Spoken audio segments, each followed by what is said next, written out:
Bonsoir. Première question générale évidemment sur cet événement qui existe depuis 20 ans et qui s'adapte chaque année au marché. En quoi consiste-t-il véritablement ?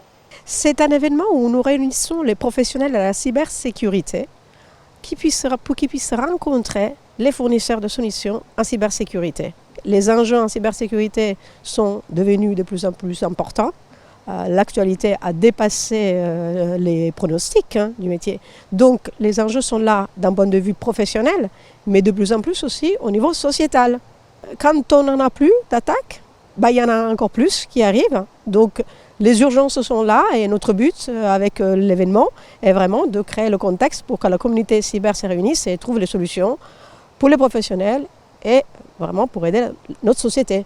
Justement, on va reparler dans quelques instants de ces cyberattaques récentes. Mais pour cette année 2022, quels sont les grands enjeux de ces assises auxquels vous allez vous confronter ?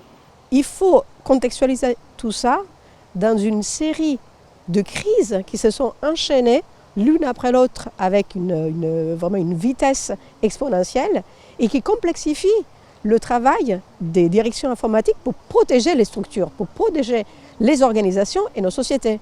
Donc c'est une mise en relation entre la peur des attaques, les ransomware, et comment travailler tout ça dans un contexte de plus en plus complexe.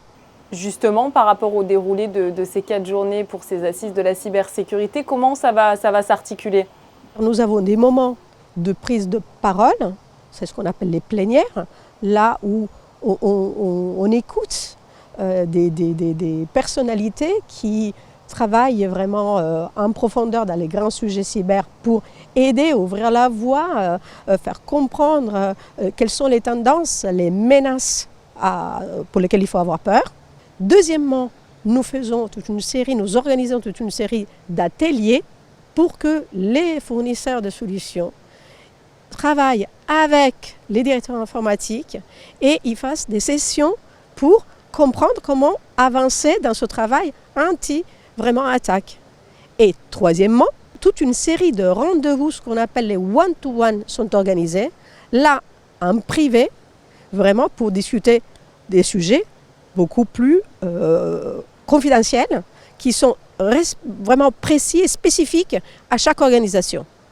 Alors on l'a vu ces derniers mois, on l'a abordé rapidement tout à l'heure, en France et de partout en Europe, les cyberattaques se sont multipliées et les hackers s'en prennent notamment aux organismes publics comme les hôpitaux. Pourquoi, selon vous, il y a eu cette multiplication d'attaques ? Avec le Covid, il y a eu toute une fragilisation des systèmes d'information de par la mise en place du télétravail. Cette complexité a causé une vraie fragilité des interfaces informatiques qui a été vraiment l'aubaine pour les hackers. Et heureusement, il y a de plus en plus une conscience collective au niveau sociétal. Nous sommes tous et toutes engagés, nous savons qu'il y a une vraie problématique et donc il y a une responsabilisation des citoyens et des professionnels, ce qui est positif pour l'avenir de la cybersécurité. Vous avez d'ailleurs la chance d'avoir le top 20 des startups les plus innovantes de la cybersécurité qui seront présentes aux assises. Absolument. Cette année, nous avons cette fierté, parce qu'historiquement, on avait un espace, on l'appelle le Village Startup, avec une dizaine de startups. Et cette année, on a eu la chance de pouvoir doubler cet espace. Il était important de donner la voix à l'innovation, parce que c'est là, dans l'innovation, dans la recherche des nouvelles technologies, qu'il y aura les solutions à trouver. Dernière question, les assises permettent aussi d'anticiper les problématiques futures de la cybersécurité. Selon vous, à quoi pourrions-nous être confrontés à l'avenir ?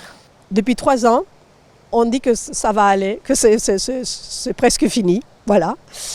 En vrai, il faut être réaliste, il ne faut pas être pessimiste, il faut être réaliste. Ce n'est pas fini, c'est loin d'être fini.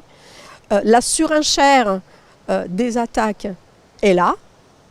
Néanmoins, il y a de plus en plus de technologies et de partenaires qui se parlent et qui travaillent en mode coopératif pour avancer, tout en ayant une posture d'alerte, surtout envers les jeunes et envers l'ensemble des collaborateurs d'une société.